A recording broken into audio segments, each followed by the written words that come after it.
بسم اللہ الرحمن الرحیم۔ دوستو، آج ہم مسجد جن کی زیارت اور یہ مسجد کیوں تعمیر کی گئی اس کی تفصیلات جانیں گے۔ یہاں کیا معجزہ ہوا اس کی تاریخ پر بھی بات کریں گے۔ اس سے پہلے اگر آپ لوگوں نے معجزہ وائس کو سبسکرائب نہیں کیا تو کر لیں اور بیل کے بٹن کو دبا دیں۔ یہ سامنے مسجد جن ہے۔ اس مسجد کو کئی بار تعمیر کیا گیا۔ اس کی بنیادی وجہ اس کی توسیع ہے۔ یہ دیکھ لو، یہ کتنی پیاری مسجد ہے۔ یہ مسجد جو بیت اللہ کو روڈ جاتا ہے اسی پر واقع ہے۔ یہ مسجد غزہ کے علاقے میں واقع ہے۔ اس مسجد کے پیچھے جنت المعلی ہے۔ خواتین و حضرات، اللہ تعالیٰ نے دو مخلوقات کو اپنی عبادت کے لیے پیدا کیا۔ ان میں جن اور انسان ہیں۔ جن بھی انسانوں کی طرح کھاتے پیتے اور عقل رکھتے ہیں، لیکن انسانوں کو مٹی سے پیدا کیا گیا جبکہ جنوں کو آگ سے پیدا کیا گیا۔ ابلیس بھی ایک جن تھا جو اپنی عبادت کی وجہ سے فرشتوں کے مقام تک پہنچ گیا۔ پھر اس نے اللہ کے حکم کو نہ مانا تو اسے جنت سے نکال دیا گیا۔ جن بھی انسانوں کی طرح بچے پیدا کرتے ہیں۔ جو لوگ جنوں کے وجود سے انکار کرتے ہیں وہ لوگ اللہ کے قرآن کو نہیں مانتے، کیونکہ قرآن میں کئی بار جنوں کا ذکر کیا گیا ہے۔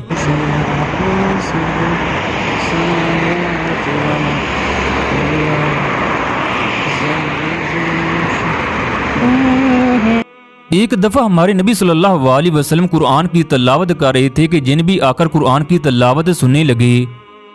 اللہ نے وحی کے ذریعے آپ صلی اللہ علیہ وسلم کو اس واقعے کی اطلاع دی۔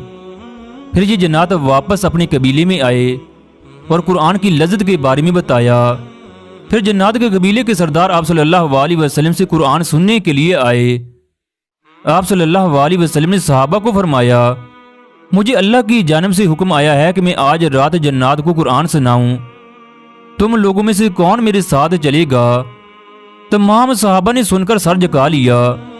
پھر دوبارہ حضور اکرم صلی اللہ علیہ وسلم نے پوچھا تو عبداللہ بن مسعود نے ساتھ جانے کی خواہش کا اظہار کر دیا۔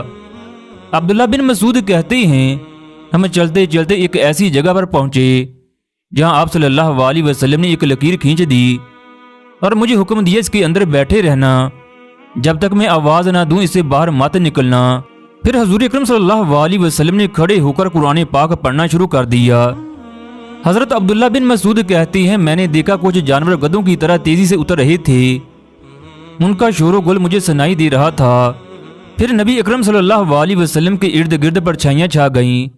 پھر خاموشی چھا گئی اور فجر کی نماز کے وقت حضور اکرم صلی اللہ علیہ وسلم میرے پاس تشریف لائے۔ آپ صلی اللہ علیہ وسلم نے پوچھا، کیا تم سو گئے تھے؟ میں نے کہا، نہیں یا رسول اللہ، میں نے آپ کو یہ فرماتے سنا کہ بیٹھ جاؤ۔ آپ صلی اللہ علیہ وسلم نے فرمایا، اگر تم اس حصار سے باہر نکل آتے تو قریب تھا وہ تم پر جبڑ پڑتے۔ پھر فرمایا، تم نے کچھ دیکھا؟ میں نے کہا، جی ہاں، کچھ کالے اور سفید پوش آدمی۔ فرمایا، وہ جنات تھے، مجھ سے کھانے کی چیزیں مانگ رہے تھے۔ میں نے ان کے لیے موٹی ہڈیاں، گوبر اور اونٹوں کی منگڑیاں مقرر کر دیں۔ تو جنات نے کہا، یا رسول اللہ، انسان تو ان کو گندا کر دیتے ہیں۔ دوستو، یہی وجہ ہے آپ نے ہڈی اور گوبر سے استنجا کرنے سے منع کیا ہے۔ عبداللہ بن مسعود کہتی ہیں، میں نے حضور اکرم صلی اللہ علیہ وسلم سے پوچھا، یہ چیزیں کھانے سے انہیں کیا ملے گا؟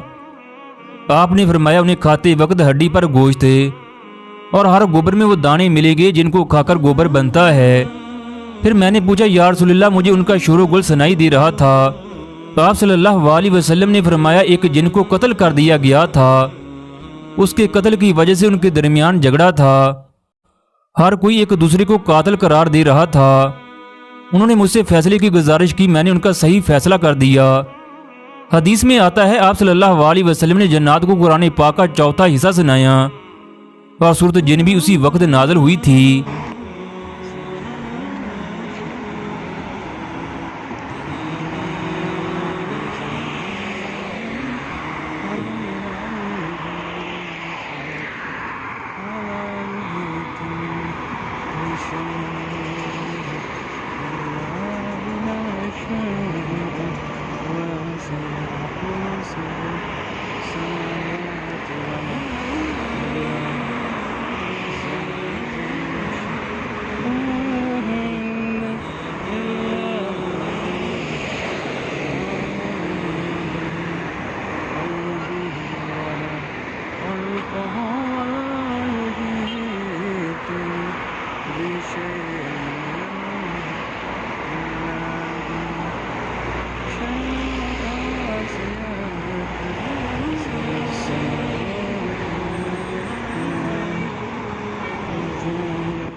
دوستوں سے مسجد کو نماز کے وقت ہی کھولا جاتا ہے۔